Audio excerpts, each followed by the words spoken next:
Snapchat filters use చేయొచ్చా? ఈ మధ్యకాలంలో ఎక్కువగా చాలా ఎక్కువగా అడుగుతున్న క్వశ్చన్ అండి ఇది. స్నాప్చాట్ ఫిల్టర్స్ యూజ్ చేసి చేయొచ్చా అంటే, ఇప్పుడు మనకి రోజుకు ఒక కొత్త రూల్ తీసుకొస్తుంది కదా యూట్యూబ్. అంటే ఫస్ట్లో ఎట్లా ఉండేదంటే మ్యూజిక్ యూజ్ చేస్తే మానిటైజేషన్ అయిపోయేది. ఈ మ్యూజిక్ ఎలా పెట్టినా మనం అంటూ ఒక కంటెంట్ క్రియేట్ చేస్తే చాలు, ఏదో ఒక వీడియో క్రియేట్ చేస్తే చాలా మానిటైజేషన్ అయిపోయేది. అది మ్యూజిక్ అవనివ్వండి, ఏదైనా సరే. కానీ తర్వాత స్లోగా మ్యూజిక్ పెడితే అవ్వదు అని రీయూజ్డ్ తీసుకొచ్చింది యూట్యూబ్. వాయిస్ పెట్టాలి అనేసి అందరూ వాయిస్ మొదలెట్టేశారు. వాయిస్ పెట్టినా కూడా వాయిస్ ఛానల్స్కి కూడా రీయూజ్డ్ వస్తుంది. అపీల్ చేస్తే సక్సెస్ అవుతుంది అనుకోండి, అది వేరే విషయం.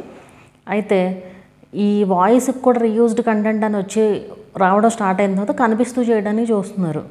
సో ఆ కనిపిస్తూ చేయడం కూడా అందరికీ కనిపించడానికి ఇష్టం ఉండదు. సో అప్పుడు దీనికోసం చూస్తున్నారనమాట, స్నాప్చాట్ ఫిల్టర్స్ కోసం. ప్రస్తుతానికైతే ఇప్పుడున్న సిచ్యువేషన్ అయితే స్నాప్చాట్ ఫిల్టర్స్ యూస్ చేయొచ్చు అనేసి చెప్తుంది యూట్యూబ్. అంటే మీరు అది యూస్ చేయడం వల్ల మేము మానిటైజేషన్ ఇవ్వకపోవడం అదంతా ఏమీ లేదు. మానిటైజేషన్ అవుతుంది, ప్రాబ్లం ఏం లేదు. కానీ మీరు ఒకటి అబ్జర్వ్ చేసి ఉంటే, ఎప్పుడైనా సరే మనం చేసే మిస్టేక్స్ వల్లే యూట్యూబ్లో రూల్స్ మారిపోతున్నాయి. ఇప్పుడు ఏదైనా టెక్స్ట్ తీసుకుని మ్యూజిక్ పెట్టడం అనేది ఎవరైనా చేయగలిగే పనే. ఎవరికి వాళ్ళు ఈజీ మనీ కోసం మ్యూజిక్ పెట్టేయడం, చేసేయడం అన్ని వీడియోస్. సో అట్లానే కదా మరి రూల్స్ పెరిగిపోయింది. ఇప్పుడు ఈ స్నాప్చాట్ ఫిల్టర్స్ ఆల్రెడీ చాలామంది యూస్ చేసేస్తున్నారు. వాటిల్లో ఒరిజినాలిటీ ఏముంటుంది? ఆ బ్యాక్లో మీరే మాట్లాడుతున్నారని ఏంటి గ్యారంటీ యూట్యూబ్కి? అంటే ఇప్పుడేమి మీకు ఇది ప్రాబ్లం అవుతుందని నేను చెప్పను. కానీ ఫ్యూచర్లో ఇప్పుడు వచ్చిన అప్డేట్స్ అన్ని ప్రకారం చూసుకుంటే ఫ్యూచర్లో ఏమవుతుందో మనం చెప్పలేం కదా. ఇలాగే అందరూ కంటిన్యూ చేస్తూ ఇవే యూజ్ చేసేసారనుకోండి, ఆల్రెడీ ఆ వీడియోస్ ఎట్లా చేయాలి ఏంటి చాలా టెక్ ఛానల్స్లో ఉన్నాయి ఆల్రెడీ. సో అందరూ అవి చూసేసి సేమ్ అవే ఫాలో అయిపోతున్నారు. ఇది కూడా ఇట్లాగే కంటిన్యూ అయ్యిందనుకోండి, మళ్ళీ అప్పుడు కూడా ఇంకో రూల్ ఏదో తీసుకొస్తుంది యూట్యూబ్. అప్పుడు ఫీల్ అయ్యే కంటే ఇప్పటి నుంచే మీరు కనిపిస్తూ చేయదలుచుకుంటే కనిపిస్తూ చేయండి. నా సజెషన్ అయితే అదేనండి. ఎప్పుడైనా సరే అంటే మీరు కనిపిస్తూ చేస్తున్నారు కాబట్టి మీరు ఎన్నైనా చెప్తారు అనుకుంటూ ఉంటారు. అలా కాదు, ఎప్పుడైనా మీరు గ్రో అవ్వాలి అంటే ఎంతో కొంత మనం ఇది చేయాలి కదా యూట్యూబ్ ఛానల్ కోసం. ఊరికే డబ్బులు అయితే రావు కదా. సో కనిపిస్తూ చేయాలి. కనిపిస్తూ చేయడానికే చూడండి. లేదు మీకు కనిపించడం ఇష్టం లేదు, పోనీ వీడియోలో చిన్న సర్కిల్ లాగా పెట్టుకుని ఆ చిన్న సర్కిల్లో కనిపించేలాగా చేయండి. మిగతా అంతా మీరు ఏది పెట్టాలనుకుంటున్నారో అది పెట్టుకోవచ్చు. అలా చేసినా కూడా ఒరిజినల్ కంటెంటే అవుతుంది. మీరేం కంప్లీట్ కనిపించాల్సిన పని లేదు. సో అలా కూడా కనిపించవచ్చు, మొత్తం ఫుల్ స్క్రీన్ కనిపించకపోయినా కూడా. సో అలా కూడా ట్రై చేయండి ఒకసారి. ఇది తప్పు అనేసి నేను చెప్పట్లేదండి. యూట్యూబ్లో కంపల్సరీ నెక్స్ట్ ఈ రూల్ వస్తుందని నేను చెప్పను. ఎందుకంటే నేను ఇప్పటి వరకు యూట్యూబ్ని అర్థం చేసుకున్న దాన్ని బట్టి, అది తీసుకొచ్చిన అప్డేట్స్ని బట్టి చెప్తున్నాను అనమాట. కొన్ని ఆల్రెడీ నేను అనుకున్నవి అయ్యాయండి. అవన్నీ ఏంటంటే మనకి యాక్చువల్గా డిస్లైక్ బటన్ కనిపించలేదు కదా ఇప్పుడు. ఆ డిస్లైక్ బటన్ పోయే నాకు 3 months ముందే అనిపించింది. ఎందుకు అనిపించింది అంటే షార్ట్స్లో కనిపించలేదు అనమాట. షార్ట్స్ వచ్చిన కొత్తది అప్పట్లో. షార్ట్స్లో లైక్ డిస్లైక్ ఉంటే డిస్లైక్ బటన్ కనిపించలే, నెంబర్స్ కనిపించలేదు అనమాట. డిస్లైక్ బటన్ ఉంటుంది, నెంబర్స్ కనిపించలే.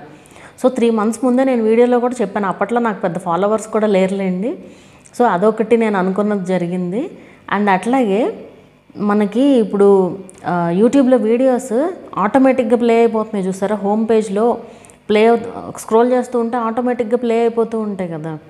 సో అలా వచ్చినప్పుడు నేనేమనుకున్నానంటే కామెంట్స్ కూడా అక్కడే కనిపించేలాగా పెడతారు, అలాగే యాడ్స్ కూడా ఓపెన్ చేయకుండానే వచ్చేలాగా పెడతారు అనేసి అయితే అనుకున్నాను అనమాట.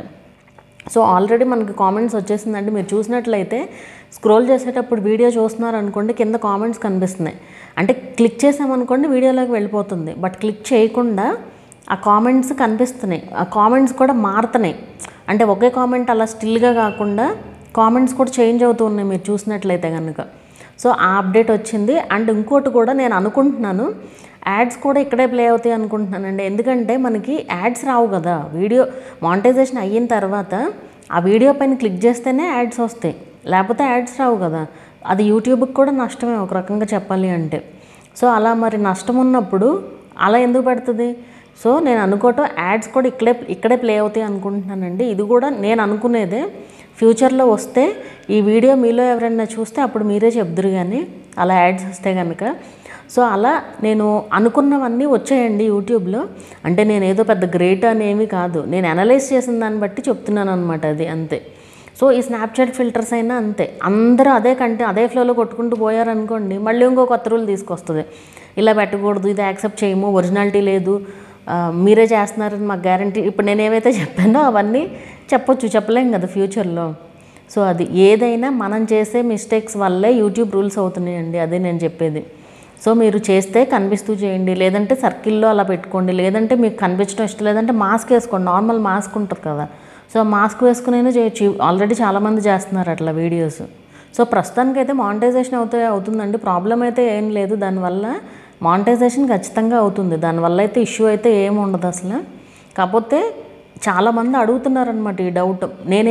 ఏంటంటే ఏది చెప్పినా సరే ఫ్యూచర్లో కూడా ఎప్పటికీ ఏ ప్రాబ్లము రాకూడదు అనేసి చెప్తానమాట.